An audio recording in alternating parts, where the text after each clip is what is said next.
Welcome to the SmartKeys podcast.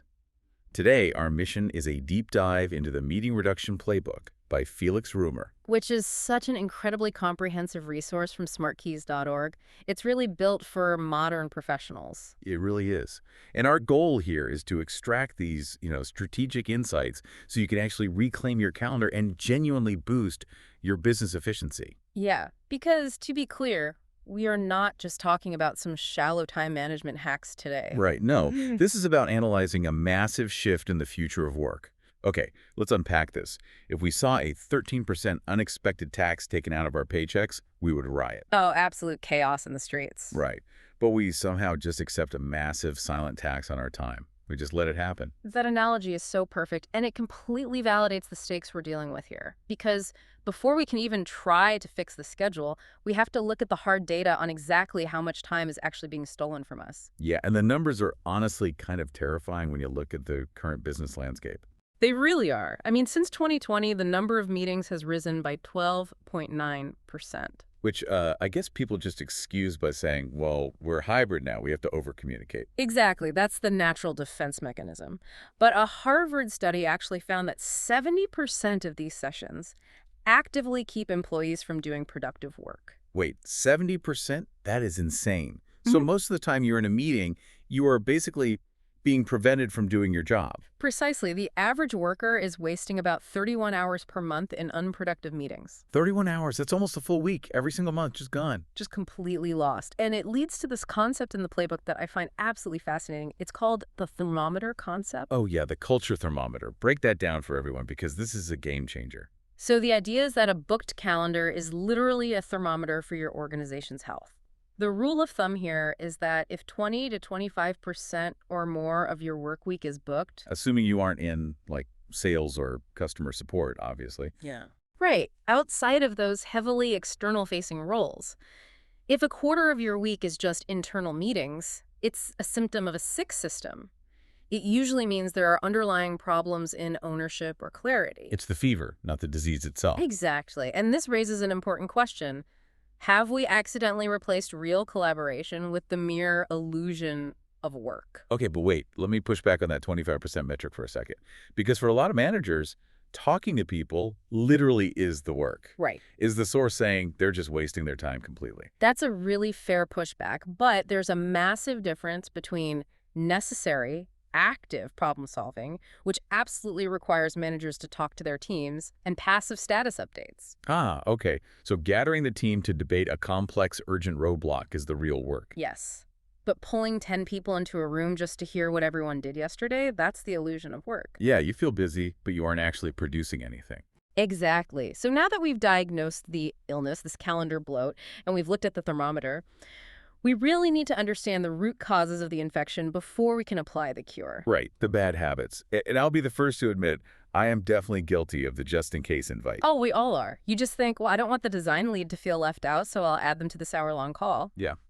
It's coming from a good place, but you're holding their time hostage. Exactly. That, along with missing agendas and no follow-up systems, are the primary root causes. When you don't follow up, you literally just spawn repeat meetings to discuss what you forgot from the last meeting. It's a vicious cycle. But the playbook introduces this framework to fix it, right? The 4Ds strategy. Yes, the 4Ds are brilliant. The first D is decide. You have to ask, what specific decision or blocker are we resolving here? And if there isn't one, if it's just an update? You cancel it. You do not book the room. The second D is design. You need to use question-based, strictly time-boxed agendas, and you have to include pre-reads. Okay, I want to highlight that shift from topic-based to question-based agendas because that feels huge. It is. A topic-based agenda like Q3 marketing is just an invitation to talk forever. But a question-based agenda forces the meeting to have a definitive finish line. Right, like, are we approving the new ad budget today, yes or no? Exactly. Once you answer the question, the meeting is over, period. Then we move to the third D, which is define.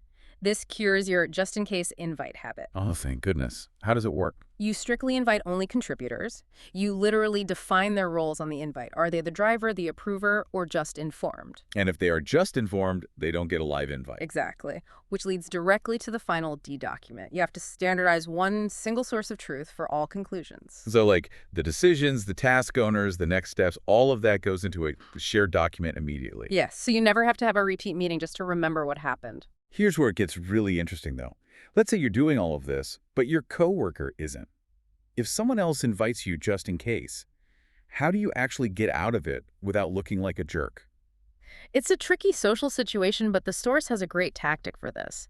You just reply and politely ask what specific decision needs your input on the call. Oh, that's smart. Because if they say, well, no decision, I just want you in the loop.